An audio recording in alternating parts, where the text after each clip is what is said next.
Hello, Inside Great Minds listeners. My name is Adam Outland, your host, and today we get to interview Joe Rare. Joe Rare is an underground serial entrepreneur, investor, outsourcing expert, and he's a father and husband. He currently owns 4 digital companies, 5 wedding venues, and a real estate investment property. And you're going to get to hear his highs and lows as he went through a process of starting and failing at a few enterprises throughout his career. He got started similar to me doing door-to-door sales and referral sales, although he worked with Cutco, and how he spooled and turned that experience into a successful foray into business. So we'll get to hear from Joe. One of his companies that I thought was really interesting was Level 9 Virtual, where he found a niche of supplying individuals, companies with virtual offshore assistants. And he's going to talk a little bit about that in the episode as well. So help me in welcoming Joe Rare.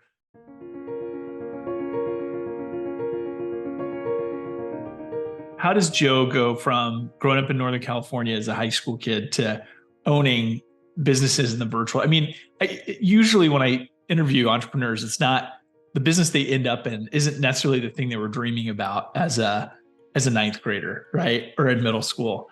So tell me a little bit about the journey to get to where you are today. So, are we recording or are we not starting? Yeah. I just roll right in. I won't talk cool. about any of the stuff. We'll probably keep the Montana stuff. And no worries. So, I ended up, let's see, we were very much a lower middle class family. My stepdad was a police officer. My mom was a waitress at a small town. Like, it's kind of funny. You always say, like, you don't want to live in a small town when you're like in high school and stuff. You're like, can't wait to get out of here. And I did all that. And I lived in big cities and I traveled and I went all over. And then as I got older, you revert back and it's like, these small towns are where it's at. And so the town I grew up in had about 2,000 people in it. My dad was a sergeant on the police force. So he knew everything before we did it. And it was like, everybody told him everything. Where was that in Northern California exactly, if you don't mind? So in the Delta, like East Bay, and then head north or kind of east towards Reno. And then we were literally in the mouth of the Delta. So the Sacramento River runs down through a town called Rio Vista. Okay. And Rio Vista is basically like, I'm like, technically, is it on an island? I think it's actually on a piece of mainland, but literally like, it's just a whole bunch of islands in this Delta mouth. And we lived right in this small little town, and everybody there was a farmer or you worked in, construction. And that was kind of what everybody did. Wow. And, but my dad was a butcher, and then he was a police officer. And then my real dad, my biological dad, was a completely failed entrepreneur. He never made any success whatsoever, but he just constantly tried and tried and tried. And I think there was a level of respect that I had for that. And I saw it. But when I was young, one of the big things that like hit me was one of my close friends. I thought I was going to be a first baseman for the Oakland A's. That's what my first career was going to be. Yeah. And one of my close friends from baseball and growing up, his dad was able to take us to these Oakland A's baseball games in the middle of the week, in the middle of the day. And that always dumbfounded me because my parents were always working their face off. Yeah. And he always had the newest vehicle, and his kid always had the best clothes and all of those things. And it was like, how is that even possible? And as I got older, I started to understand, like, oh, the biggest companies in the town, he owns them. And it was like, oh, okay, now I get it. And it became like this click that the entrepreneur has all the stuff, right? And it wasn't necessarily the material things, although that was cool to see because like our clothes sucked, his clothes didn't. But it was really like the guy could just take us to a baseball game any day of the week. And he never had to think about it. And I'm like, that is something that I want. And so that always stuck with me as a kid. And then as I got older, when I think I was 17 or 18, still in high school, I read Rich Dad Poor Dad. And then that was the click. That was the thing that really, like, I went, okay, I get it now. That was the most simple format to make it make sense to me. Yeah. And from there, like, I just went deep into it. And I mean, I don't know. There's some of them here, but I mean, every single Rich Dad, series book, I have all of them. I've read all of them multiple times. So I went from Rich Dad Poor Dad, then to the Cash Flow Quadrant. Those two are still very heavy on how I view the business world. And so it's been very, that was a huge piece of me. So I knew I'm going to be an entrepreneur no matter what. And I ended up dropping out of college to literally start businesses and do that. Wow. So when you were reading Rich Dad Poor Dad, was that once you got to university, or was that in high school No, still? I read it in a so here's my real dad was always like dabbling in some shit, and then he ends up having an RV, and then we're taking this RV on a trip from Northern California to Winnipeg, Manitoba, Canada, to visit my my grandfather. And so we're driving this, and I read the book. The first time I read it was we didn't even get out of Nevada before I had read the whole book. And Wow. I'm like, okay. And then I read it again, and then I read it again. And then I think I probably read the book 5-6 times during that trip. Wow. And so it like really became like a belief, right? It became like kind of my Bible at that time. So Yeah. then as I'm going to, then I ended up leaving, and I went to school, and I went to college at UC Santa Barbara, and I walked onto the basketball team, and I thought, hey, a 5'11" white guy, like I'm totally going to play, right? No. And so I walked onto the team, didn't get to play. I got to sit the bench and watch. And then I was just like, I'm not going anywhere with this. So maybe I should start a business. And I was like, all right, let's do that. And so school, because the only thing I could think about was building businesses. I'm like, Yeah. nothing I'm doing in school, even remotely, makes sense because I know where I'm going. Yeah. So there's no reason for me to go back to class. And so I Yeah. started not to go to class, and then I was like, maybe I should just not go to school. Sometimes universities allow for like a leave of absence versus like a Yeah. hard cut. Which one did you just hard cut out? Like I'm out, or did you do like a leave of absence first while you were starting? Oh no, I just stopped going. I was like, yeah, I'm done. I'm Okay. just done. Yeah, this was I mean, I went, I was there 2 years, and then I was like, I'm done. Yeah, I'm not gonna continue. Yeah. So what Just was because that? I knew what I wanted. And How did I needed to make money. What's how did that? I said, how did you uncover this initial, like, what was the first project to explore business, doing something entrepreneurial for you while you were in? Cutco. Yeah. Okay. So I Sure. sold Cutco. So that was like 1099. You're a salesman. There was that. Then there was door-to-door sales. Dude, Yeah. I mean, I can name drop some companies that probably have really bad reputations when it comes to all this stuff. But there were, there were organizations out there back in the day, because now I'm 42, so it was a while ago, that what they did is they would supply people with product and let you sell door to door. Literally, Yeah. like go into a business, say hi, here's the widget I have in my hand. Would you like to buy it? Right. Yeah. But and to me, I'm like, that's a really hard ask. Like that's really hard to get people to do that. So it became the whole concept of being able to sell that widget to a human being that you've never met, you didn't set an appointment for, you walked in and they're already mad at you. That was one thing. And so learning that sales skill, then when I turned from working in somebody else's business and selling their product to then getting my own contract to open my own office and sell my own product, Mm-hmm. not my own, but we contracted on products.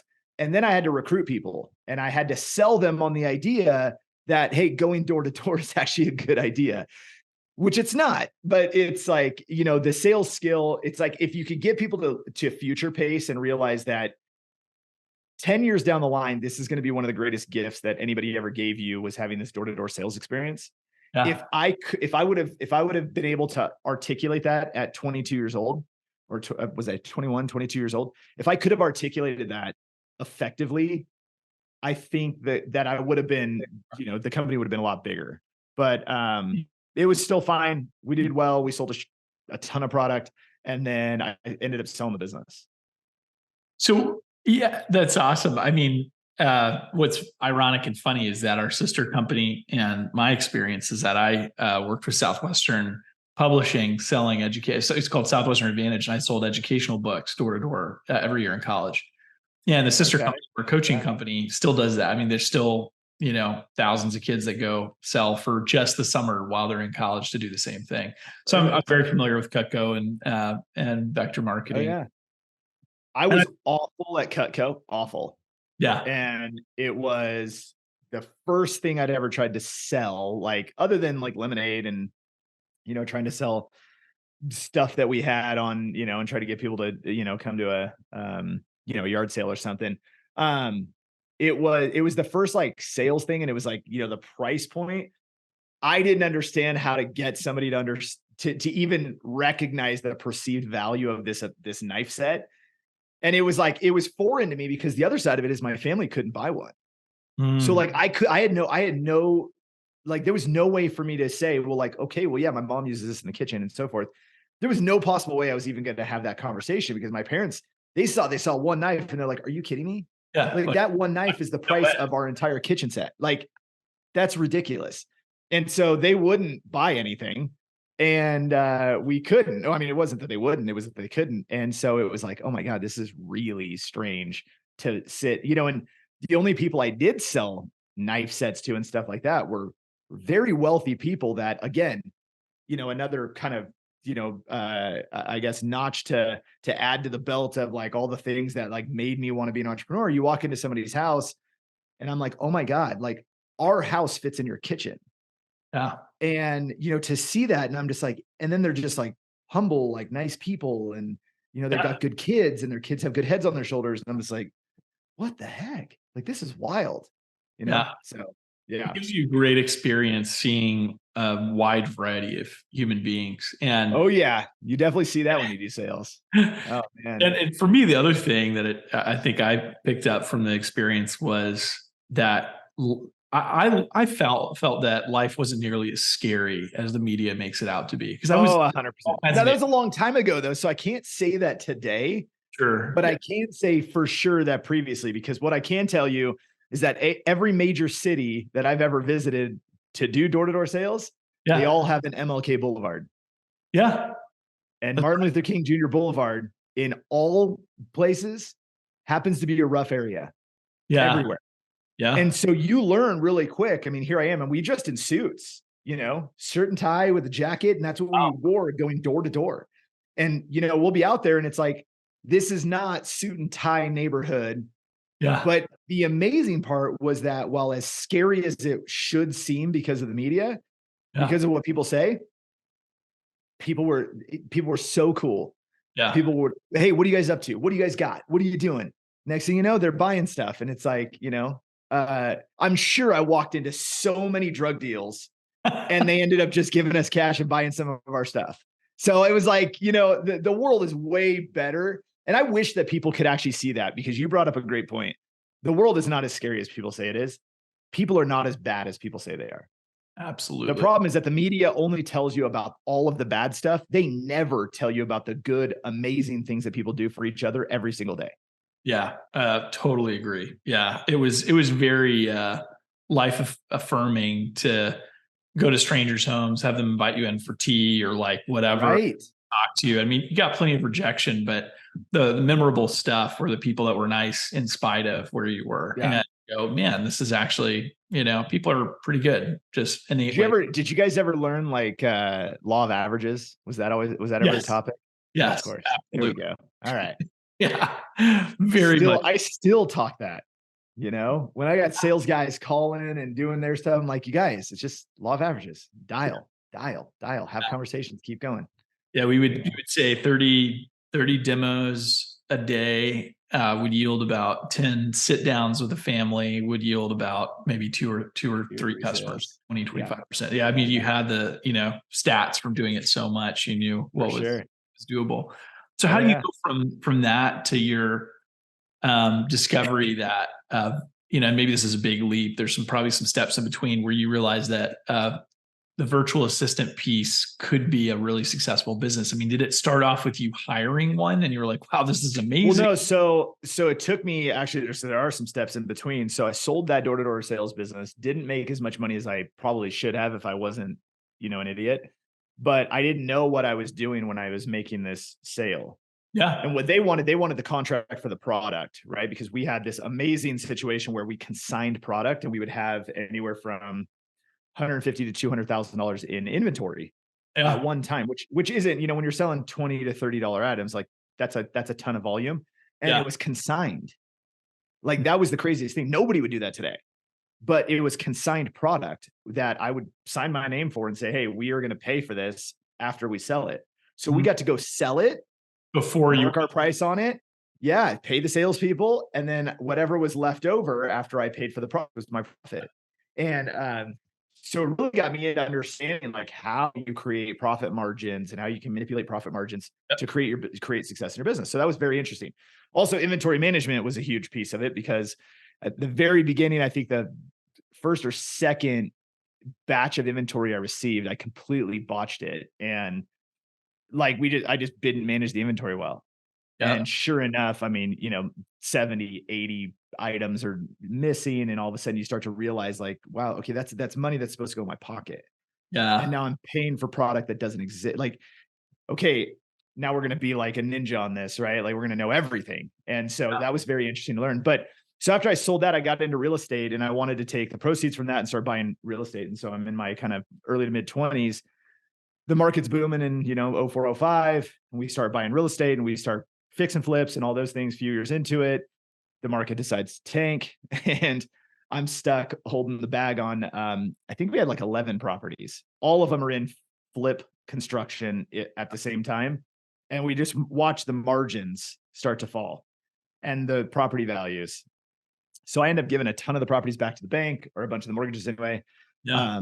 So now I'm broke again, right? So I go from selling a company. You have What's to, that? and there's so many people I knew that were in that situation that ended up having Oh to yeah. file bankruptcy. Were you able to No, dodge I that? didn't end up filing BK. I just gave the properties back and just said, all right, thanks, take them back. Yeah. And in that time, I mean, the banks were kind of like, all right, they were still doing it at the time. Yeah. I negotiated as much as I could. I sold a bunch of them off, but I still had properties we were just sitting on. But it was kind of, during that time, everybody was doing these fix and flips. And so of course, as an idiot, in my mid 20s, I jump into that thinking like, okay, well, I could just do the same thing. And it was really successful the Yeah. very beginning. Like the very first property that I ended up buying, it was a new construction home. I put my deposit down, which back then you barely had to put anything down. It was like 0.5% of the purchase price. Yeah. So you put, $5,000-$7,000 in, but that was it. Then I did 100% financing, right? I had good income because I had a company and then I just sold it, right? So they're like, yeah, let's do it. So 100% financing, no money. All I Yeah. have is my deposit. So I'm all in. I, pay my closing costs and so forth. Before they finished the sod, I had already sold the property. Wow. And so the property sells, we make a margin on that. I move to the next one, right? We do it again. And we did Yeah. that over and over in new developments over and over and over again. And some of them we figured out like, oh, guess what? Nobody knows if you're doing it in another subdivision. So if you do it in that one, and that one all at the same time, they have no idea. Yeah. And so it's deposit, deposit, deposit. Before the sod's finished, drop a for sale sign, flip the house, and you're out. And so all of a sudden we're stacking all this cash. And then I'm like, I'm king of the world. Let's go buy a bunch of fix and flips. Yeah. So then we dump I'm dumping all the money into these projects and we got construction rolling. And my job at that time, my life was traveling around to all these properties that are in construction, making decisions on like, well, what flooring are we putting in and this and that? And are we tearing out the kitchen? Are we doing? And like, I'm going through and I'm doing this. I'm getting really good at managing the money if the market continues to climb. And it wasn't. It started to do the opposite and it started to decline. And that was the moment as all of that happened, I went, this is where cash flow is most important. And I have zero cash flow. My cash is not flowing. It's going away. It's being taken away. And wow, I did this wrong. And so sure enough, gave all the properties back, had almost no money. Yeah. I actually moved into my sister's place and I'm living with my sister for a while. And I read I read the 4-Hour Work Week. Yeah. And so the 4-Hour Work Week was okay, this is how you can build an internet-based business. Yeah. All right, let me read this thing. So I read it and then I read it again. And then I said, you know what? All right, I'm going to build a business using this exact model. And so I literally opened up the book and I ended up moving down to San Diego, got in a condo with a buddy. And I sat at my kitchen table and I literally flipped the pages and I built a business off of that model. And so I did it page by page, and I built a business that way. And part of that is using virtual assistants. And so I got heavy into using virtual assistants. A year later, this business is successful. I get to travel around and kind of screw around, and I got to be a nomad, and I get to go surf a lot, and Costa Rica, Nicaragua, and all over. And I'm just kind of doing this thing, and these virtual assistants are running this business. And it was an e-commerce business. It was very easy. It's just basically like buy inventory when you're low, ship it out when you're not. And it went to a shipping facility and all of that was great. Yeah. And well, it was great until the one piece of advice out of the book I did not listen to, which was don't sell ingestibles, something that you ingest. And sure enough, the product gets hit by the FDA and they said, well, it's a homeopathic product. We're not going to let people sell it anymore. So they influenced the payment processing company to shut payment processing down on that product.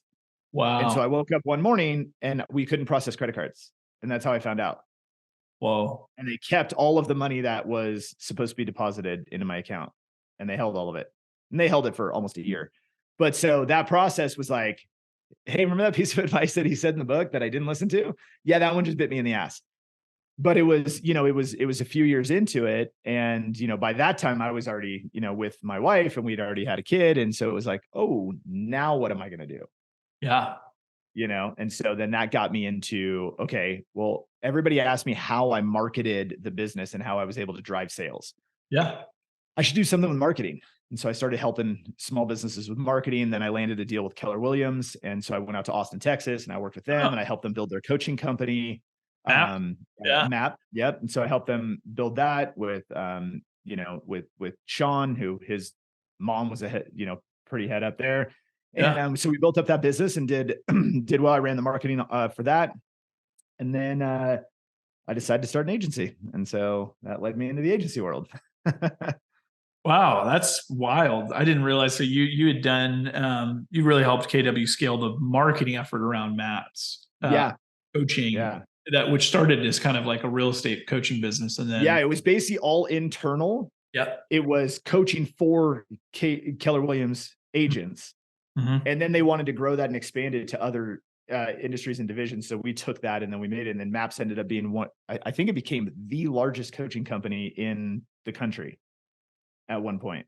Yeah, that would make sense. Before all this stuff happened lately. Yeah, yeah. But they've done well. And then we have a coaching program for teens, like high school and middle school kids that I started to go. And just weirdly, because you follow where the referrals naturally go, we work with a lot of MAPS coaches. Oh, cool. They're kids. Yes. Coaching program on principles. So it's I've fun. That. That's so neat. So your experience helping with marketing, I can see the connection and corollary a little bit where the virtual assistant piece comes up. I think. Yeah. I think I can. Well, it comes up because naturally that's an area of interest because it's kind of easy to get into for them, right? They already use social media. Yep. They're already doing a lot of that stuff. And so it's kind of it's an easy transition from admin stuff to marketing. It's the easy stuff you can help with that can be completely virtual. Yeah. And that's the ticket, right? If it's something that they can do from home, that they don't have to be around you, you don't need them to be there. You're going to outsource it to an agency anyway, to somebody else anyway. So why not just use somebody who's dedicated to you as a virtual assistant? And that's where I went, okay, like there's an opportunity here. And so, because when I first got started doing coaching consulting 10 years ago, one of the principles that we would teach in our one-on-one coaching with business professionals was the idea of delegation to offer, right? Like a key component of time management. And we worked primarily with salespeople, but we also worked with managers and executives. And managers maybe often had some kind of support staff they could delegate. Right. But producers often didn't. Yeah. And in their head, one of the things that was challenging was they would say, I can't see why would I spend money on staff or someone? And then we'd have this like ROI calculator to show them how much their dollar of their time is worth when they're working on income producing activities versus non-income producing activities. Right. Yes. And it was a large, for some of these producers, it was a large number. Like some of these guys that make $500,000-$600,000 a year, the mortgage business or elsewhere. It's a big number. Yeah. And so you'd say, hey, 1 hour when you're using it effectively is worth about $1,000, right? 1 hour when you're doing menial tasks is worth about $10, Right. So you're charging your business $1,000 an hour to do $10 an hour tasks. That's right. So we encouraged virtual assistants. We encouraged anything that they could interview and select to delegate out to. So Right. so tell me your personal experience with that topic, or how, because I'm really intrigued. Yeah. So with the VA stuff, actually, I didn't want to build a VA company. I had one of my staff member, one of the VAs, actually came to me and said, "Hey, you have people asking how to get a VA, and we just tell Yeah. them." Yeah. And so she just brought me numbers, and she said, "This is a real business, right?" And I'm like, "What do you mean?" She goes, "Here's how much revenue you could have been collecting if this is what we charged, Wow. and we just staffed the VAs ourselves." And I'm like, "That's crazy." I'm like, Wow. "What am I doing?" Right? And Yeah. so we went from, zero to basically like, $40,000-$50,000 a month like that, just with existing clients in our marketing agency. Yeah. And so that was helpful. And I'm like, okay, this could be a thing. But I was so focused on the marketing agency side of things. And somehow in this like weird mix, like we had like 9 or 11 VAs working in the marketing agency. Yeah. But then for some reason, I got like, I don't know if I got hyped with like Gary Vee or something where you had to have 1,000 employees. And all of a sudden, I open an office locally. I staff it with human beings Okay. locally, computer equipment, desk equipment. Now all of a sudden, we have all these people, all these mouths to feed, all these salaries to pay. And then my business partner at the time was supposed to be, he was in charge of business development, and he wasn't developing business. And we ended up losing 2 clients in about 2 weeks that were worth about 60% of our revenue. Whoa. Maybe I might be a little high on that. Maybe it was half, but it was a lot, right? So it was a ton of revenue. And it was like, whoa, okay, wait a minute here. But the optimist in me was like, few more clients, we're good. So let's just get to it and let's put, foot to ass and work it out. But now we don't have enough money to pay our bills. We don't have enough money to pay staff. We don't have enough money to continue to market our own business. And so I started taking out debt to pay salaries. And as I'm taking out debt, it's racking up because we're not developing any new business. Right. And so all of a sudden I'm going, okay, I'm at a point where I don't have any more credit Yeah. available. I'm $250,000 in debt. I'm sitting here trying, every time I get a dollar, I'm, paying off, 40 cents, but then I got to turn around and put 60 cents back on it. And I'm just like, this doesn't work. And, so a mentor of mine that I kind of forced him to be my mentor. He just gave me some advice, and he's like, dude, I was already there. I was in the exact place you were. He goes, shut down your business. Mm. And I was like, no way. Like, dude, we're doing way more revenue than you are, even though he only had 3 people on his team Yeah. and he was making money. I was not making money, and we had 20 something. Right. And I'm like, oh my gosh. So at the time, I think he was doing like $50,000 or $60,000 a month in revenue. We're doing 140 or something like that, which seems like a lot until you start paying bills and then you have nothing left. But then I see him a few months later. I see him on an interview with a guy named Sam Ovens, Okay. and Sam's a heavy, internet marketing guy, and he's asking Rob, who's now a really good friend of mine, what are you doing in revenue now? And Rob's like 400,000 a month. And I'm Yeah. like, what? And I was like, I haven't changed anything. The only thing we're doing is losing money. This guy just scaled. And I'm like, what? So I text him and I'm like, dude, what did you do? And he just sends me a message back and says, you didn't listen to me, did you? And I was like, shit. So Mm. within a couple days, I fired everybody. Wow. I shut down. I moved out of the office. I decided not to pay my lease because I didn't have any money. So we got to, we went to court on that, and that whole thing turned into a shit show, but we ended up working it out. But it was just like, I had no money. I'm like, I'm done. I'm done with everything. And I went back and I'm like, what is the VA guy doing with all these US employees? Like, I'm an outsourcing guy. What am I doing? Like, no wonder it failed. Like, I totally went against my own belief. And so I said, all right, back to basics. And I went down to one client, and Okay. I sold off my client roster just to kind of pay off some of the debt, but I didn't have much. But so I went back to one client, and Rob gave me a piece of advice, and he said, if, as you look at your client roster, ask yourself, if every client called you on a Sunday when you're with your kids, who would you answer the phone for? Uh-huh. And I was like, that's interesting. And there was only one. And it was he happened to be a friend. So that kind of helped the argument, which is probably how I ended up in the wedding industry because I believe this. But, it was, if Patrick called me, I know he's not calling me for a fire. He's a client of mine, but he's still a friend. Like, he's not calling me for a fire. And so then Rob says, that's your niche. Whatever it is that he does, because we used to do everything for everybody from, oil change shops to restaurants, to attorneys, to accountants, to whoever, right? We would do business for anybody. We would do anything for anybody. It's like, oh, can you build a website? Yep. Do we have any web designers? Let's hire somebody, and it's like, oh, can you shoot a commercial? We don't have camera equipment. Well, let's go buy some. Let's shoot a commercial. Right. And it was like, this thing, it like grew out of control. So anyway, a lot of stupid moves on my part.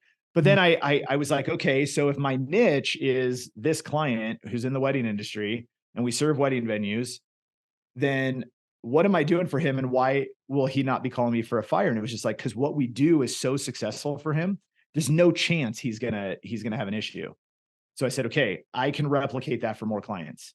And so we went from his measly, because he was a friend, he wasn't paying me very much, to we went to 109,000 a month in 4 months. And I went, got it. So then we doubled it. And then I said, I could do the same thing with the VA company because it's the same process. I just need to do it. So then we did that. And then that company skyrocketed. And so that's how the virtual assistant company grew so fast, is I took the same principles we'd figured out by failing bad. And then I implemented them, and then we skyrocketed. And then now that's what we use over and over again to build anything. Yeah. So can you kind of just bullet point like what those principles one more time? Because the story's so good. I got like wrapped up in like the what would you say or that helped you rinse and repeat the process? Well, so what it was first having a process and having something that you can follow multiple times. Yeah. Most people don't even have that, right? They kind of go, well, this feels like where we should be going, and this is this. We created basically a blueprint on how we actually operate companies. So if you were to say, hey, Joe, you got a virtual assistant company, you have a data supply company, you have a marketing agency, like if you were to take each of those companies and tear away the facade of the front, the face of it, and you look at the back end, they're all identical. Every single thing, from how we manage projects internally, how we manage HR, finances, everything, bookkeeping, every single detail of the business on the back end is identical. And so it was creating that framework that we could replicate over and over and over and say, okay, this business isn't the same as that. The one commonality is that they're all digital businesses, essentially, right? They're all virtual. This isn't brick and mortar where, you have actual physical inventory and things like that. We could figure out how to probably build that in, but these are all pretty much similar businesses. And so I said, okay, if we could keep that the same, that means I can pick, I could pick John up from company A and move him to company B in the same role, doing the same thing. His only challenge is going to be understanding the terminology and maybe the method of which we sell and so forth, and who we sell to. That would be like the only thing, but his activity is going to be identical. So it was creating that framework that we could just replicate over and over again, because then we could borrow people from each company and we can just keep moving them around. Right now we have leverage. Yeah. And so, so that was a huge way in which we said, okay, we could grow any business with this exact same model. And it sounds like maybe another principle that I ever heard was that it's not always good to say yes. It's good to say, oh God, no. Stay in your lane and figure out what your lane is, right? I'm really good now at saying no, but it took like, I mean, when you're in debt, and I was a $250,000 in debt.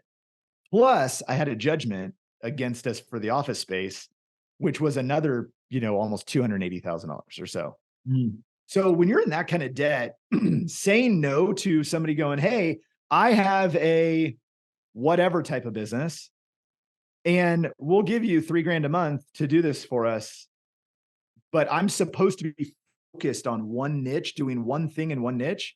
Yeah. That's really hard to say no. Yeah. And it takes a ton. But had I distracted myself, we wouldn't have achieved what we achieved. And I know that for fact. And so and the hard part is you only know it in hindsight. Because in that moment, when that they're like, somebody's offering to work with you, and the only thing you can think of is, this gets me a little bit closer to paying a bill, hey, this actually makes our mortgage payment, it's hard to say no. Yeah. So Yeah. I can completely understand that's tough. A good principle to operate off of, because when you did start saying no, or you did start funneling in and focusing, that's when the revenue came to life and you got some of your life back. Right. yeah, definitely. The other thing that I think is interesting, and you hear this in a number of stories, is that, people over glamorize entrepreneurship in our country. Over glamorize Yeah, meaning, oh man, it's so you get to be your own boss and start your own thing. right. And, the people that are on the other side of it are like, yeah, I've got battle scars and PTSD and, was it worth it? Yeah. Right. But the amount of It's not failure, worth it to everybody. it's not. Yeah. Yeah, Because you're not emotionally prepared for the gully that you're going to have to walk through over and over again. Right. yeah, And this is where I think I was going with this, is that, risk tolerance is like an X factor. 100%. Your stories all suggest quite a high tolerance for risk. Yeah. I think it's Mortgaged the house, took out a lot of debt, probably yeah. sell my kidney, but then things turned around. Yeah. No, it's crazy. And I think it's they say in relationships, like, opposites can attract. And my wife has no risk tolerance, none. Right. She comes from a very, very secure family. And I think, an advantage that I might have is the fact that my family wasn't financially secure. So, realizing that, I think that there's like, I have to get more. Like, I can't stop. I have to go get more. Which could also, I think it could also derail people as well. And so I think it's a dangerous thing. But yeah, my wife has no risk factor whatsoever. It's funny, like, what, her father he worked for, I don't know, you've probably heard of PG&E, right? Pacific Gas and Electric in California, right? Big, huge power company. He worked on his whole career, great retirement. Her mom worked for the state of California, great retirement, right? And so they've got, like, Very stable. when I'm struggling financially as an entrepreneur, he's like telling me, he's like, no, you need to get a job that has a pension. And I'm like, that doesn't exist anymore, right? Yeah, no, But you do know this, that's like not a real thing. We have to invest ourselves in order to create our retirement. So I'm not sure what you're talking about, but like, I'll do my thing. And so that was a battle even in that side, because he did not want me doing what I was doing. But then once we hit and everything really worked out, then it was like, okay, you're all right now. Yeah. Yeah. But for a while, I think that there was some tension. Maybe I wasn't the right guy for his daughter.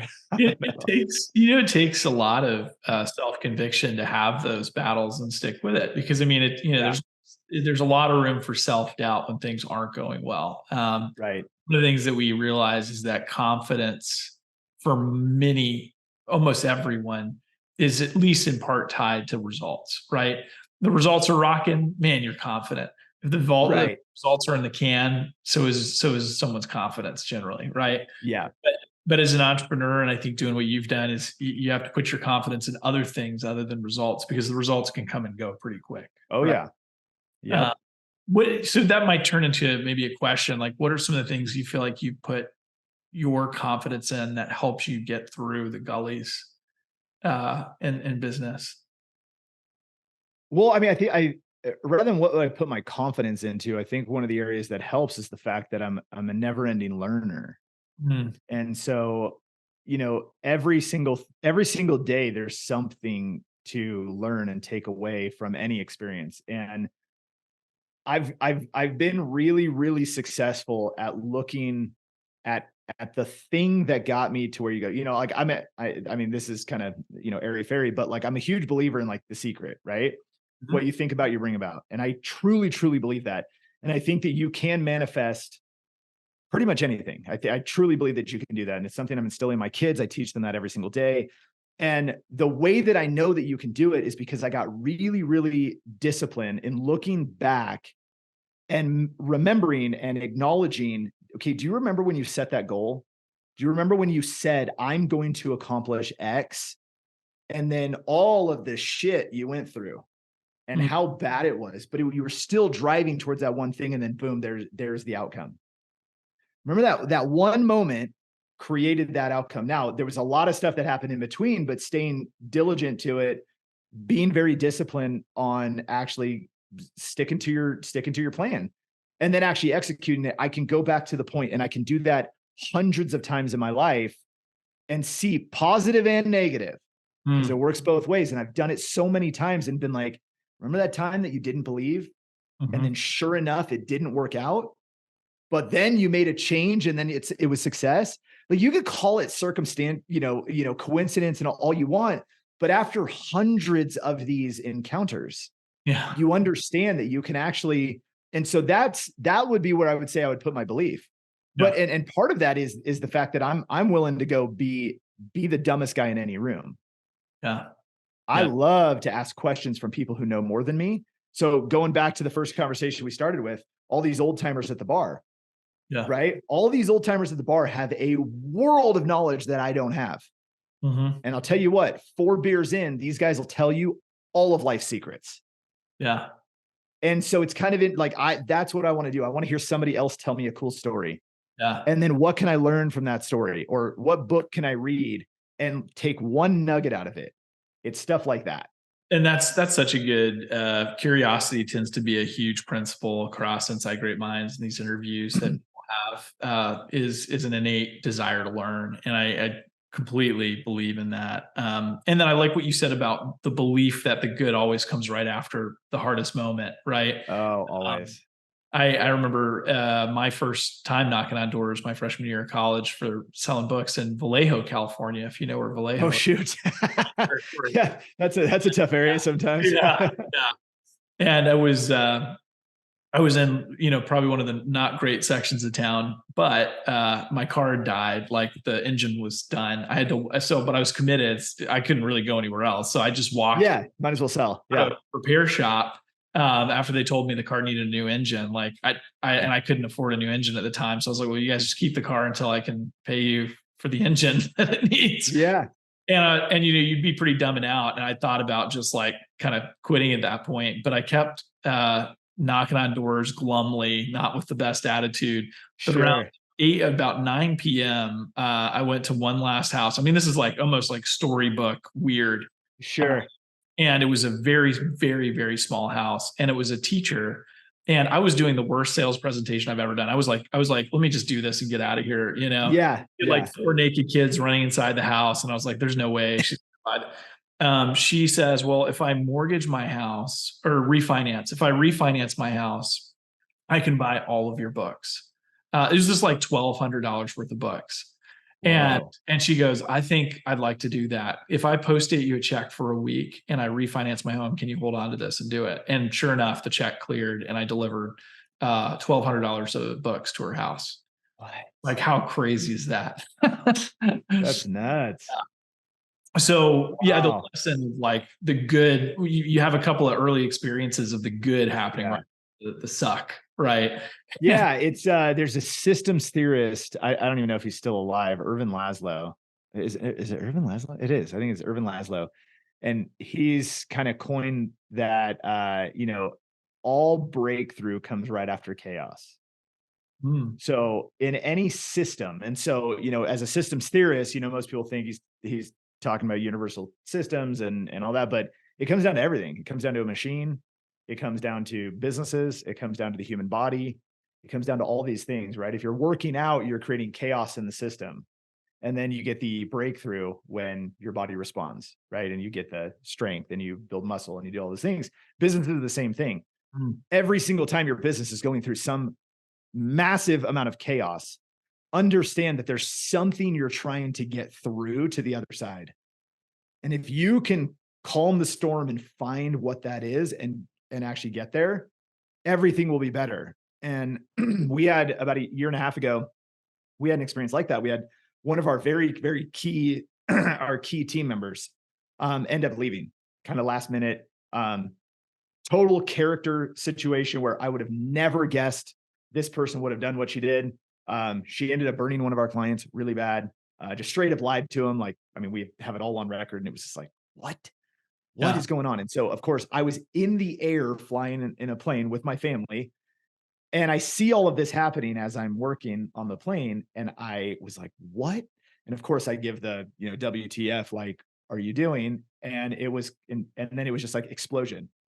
And I thought, oh my gosh, this person has been here from day one. They know everything. Nobody can operate without them. And I was like in this like crazy. And so for the first few days, it's kind of like all this craziness and all this stuff is going on. And I'm thinking, oh my God, this business is going to completely collapse. Yeah. And we're just, everybody's hustling and we're putting people in place and we're training people on certain things that, and then all of a sudden, Yeah. nothing broke. Yeah. And we break out the other side. And months later, the company doubled in like a few months. We doubled in revenue. And I was like, whoa. And then we had one more person in a similar situation. And they didn't burn a client, but they just basically weren't working. But they were critical in our HR division. So we decided to let that person go and hire somebody else. And then we had to hire one more person. And then all of a sudden, boom, the company doubled again. So inside of 8 months, we doubled the revenue of the company twice. And we found that there were just major roadblocks, bottlenecks that were sitting in the business. And they happened to be a couple of people. And we had no idea that there was so much friction within the organization because of how they were operating in their division. And all of a sudden it was like, oh my God, like we're free. And we had no idea we weren't. And so, it was amazing for that breakthrough to occur. And it just, I look back on it and I go, that was one of the best things that could have happened, Yeah. The bottleneck concept is huge for, when that gets removed, and it's usually someone who's trying to own it all. And then splinter it up into other pieces, and then you see the receiving benefit of that. That's a really cool story. I love what you said about how muscle works the same way, that the muscle, at its greatest part of tension breaks, and that's how muscle builds, right? So it's a great analogy. Let me couple of quick fireball questions that are quick response, and then we'll tie this up if you're good. Sure. Yeah, I gotta. You have your in-home assistant there with you. Yeah, I know she's coming in to steal something. I was going to ask you, what piece of technology, recently you feel has been really helpful inside the business or outside? I'll give you a big spread here to choose from, but like anything that like automation or piece of technology that you found to be like really useful as a business owner, or even personally, like an app or program. Right. Actually, this is kind of interesting, is that there's so many new features. I actually just got forced to upgrade my iPhone. Okay. And I'm not, and I used to be the guy who had every new iPhone. And then one day I just stopped, and I'm like, the old phone versus the new phone doesn't affect my business at all. And I'm just tired of like dating it all the time and like doing that transfer. And so I stopped doing it. And I hadn't bought a new phone in years and years. And I'm like, okay, well then it stopped charging. And I'm like, well, okay, this is now a problem. And so I finally ended up buying us new phones. And so I ended up getting my wife one, I got one, and this and that. And there's a whole bunch of new, like just the way that notes work now and the way that text messaging functions and it's faster. Like where things are in the phone is faster to me. And I don't know, some people are probably like, I hate the new updates, right? Everybody does that. Yeah. But for some reason, like I feel unbelievably more productive with the newest version of the iPhone, which is stupid, but that's one thing. The other thing is just straight up AI. We are using AI for like very, very cool things that I never thought you'd be using AI for. Like we wanted to create a sales compensation structure. I had an idea of what I wanted. It didn't work out. And I'm like, how do you create like a really complex one that we can actually build out a comp plan that has reoccurring commissions based on percentages and like all these variables, right? And so I just put that into AI and said, create, this, and then boom, I'm like, that's what I was thinking. Okay, create that into like a table, right? And then it's like, okay, great. Okay, map it over 12 months. Okay, map it over 24 months. Okay, great. Now, how do you build that into an Excel doc, right? And then do that. And then I hand that to a VA, they build it. And I'm like, that's the thing right there. Wow. And then it's, and then it's, we do this thing every year where we do bonuses for VAs. Yeah. And we want our clients to give their VAs bonuses. So it's kind of a campaign to go reach out and say, hey, will you give your VA bonus? But I wanted to create something a little more complex. I go to Chat GPT and start typing it in. Hey, create it. Here's what the goal is. Here's what we're trying to accomplish. Here's the tone I want it in. Right. And, send me a 15-day campaign that we can send. That's a combination of emails and text messages and so forth. And then it creates it. Okay. Now do it in the, switch the tone a little bit for the last 4. Do this, make it more persuasive, make it more aggressive, make it more this, and then do that. And okay, great. Now we have all of that. And here's an entire 15-day campaign. Boom, drop it into marketing automation and send it out. Right. So some of those things, we're using that. One thing I just started, which we haven't even started publishing, is, I got this email and it's somebody's blog. And I'm like, I always read this dude's email. Right. And I always read his content. I'm like, I don't remember the last time I even thought about writing content. Like, I don't do social media and I don't do content writing, but I don't have to. Chat, AI will do it. You do a So lot I'm of like, it. what am I doing? So I literally just yesterday assigned to a team member, one dedicated person. Your only job is to do this. I Wow. want you to produce every week. You have to produce 20 pieces of long form content that will be used for SEO, rich data, like all these things, value adds, all, and then we're going to publish all of this every single week. And then you think about it, give it 5 weeks, and you have 100 new pieces of content. That's do it over a year, and all of a sudden, like it's pretty substantial. So we're we're using AI, we're using AI all over. And I'm not the best at it by any means, but what we are able to do is figure out how we can leverage it in our own company to reduce our labor cost, increase the efficiency of our output, which just creates more leverage. Yeah. So we get the same people to accomplish the same productivity in a third of the time. Yeah. Is this Chat GPT 4 or Bard? Yeah, we use Chat GPT 4. We also use, Jasper, which is an AI copywriting tool that is a really cool. It's been around since way before OpenAI even started. We use OpenAI inside some of our marketing automation tools, and then make it so right when you're in the middle of a marketing automation tool, you can literally just use AI to write the copy. So we're doing all some of that stuff too. So, but AI's been interesting. It's a cool leverage tool, and I'm still trying to. I guess I could ask AI to do it. Still trying to exactly get a grasp on the actual cost leverage that we've created. How much more leverage do we have because we're using AI for these things? I don't really know how to calculate it, but I'm sure AI does. So I should ask. ChatGPT. Well, it's actually interesting. So this morning, I get an email from a client, and my lead developer, somebody's out, they're on vacation today. And I'm like, crap, this is a question he needs to answer. But I'm like, I wonder if I could just get the answer from ChatGPT. And basically what it was they were having email issues sending emails. And it's some like nerdy thing like DMARC settings and blah, DKIM and all these. I don't know what they mean. But so I understood they were having this problem. So I asked the question, I put in the example, and I asked AI, and it gave me back the answer to fix the problem. I went in myself, and I don't know how to do this. I went in and I did it, and I basically put it into their hosting, and I changed the settings, press send, went and tested, and we ran, a bunch of email tests. All of them deliver now. Whoa. And it took about 8 minutes. That's pretty amazing. Yeah. And I don't know anything about this. So that was kind of the cool part. And it even gave me instructions on how to do it using Cloudflare and like all these things. So I was like, this is wild. It's going to get better. Yeah. So, that's great. There you go. Thank you. There's some technology I'm excited about or using. I never thought about designing a sales comp program using ChatGPT. That's pretty amazing. Yeah.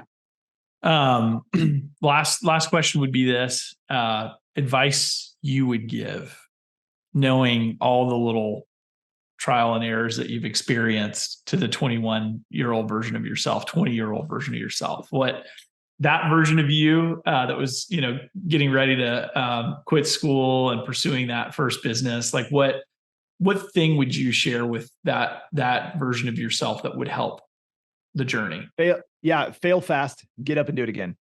Like that's it. It is very easy. I think one of the biggest areas that most people are terrified is failure. And it's ingrained in us from the time we're barely walking, when you, especially through school, when you fail, it's wrong. Yeah. And that's just not true. Like failure is the greatest teacher. Mhm. There is no greater teacher than failure, period. No Mhm. matter what any teacher has ever given me and anything I've ever done in my life, there's nothing better than actually going, hey, I did the concept, whatever that thought, that idea was, I went and did it and it didn't work out. Mhm. But because it didn't work out, I know now what does work, and I went and executed and I got it. And I think that a lot of people don't give their teams enough latitude. They don't give themselves enough latitude to go trip, fall, get back up and do it again. Nobody lets themselves fail. Yeah. And they're terrified to fail. Mm. What I always tell my team is I said, look, if we could go fail and be faster at it than anybody else, we will outpace everybody in the industry in our market, because we've tried 30 things before they got 2 off the ground.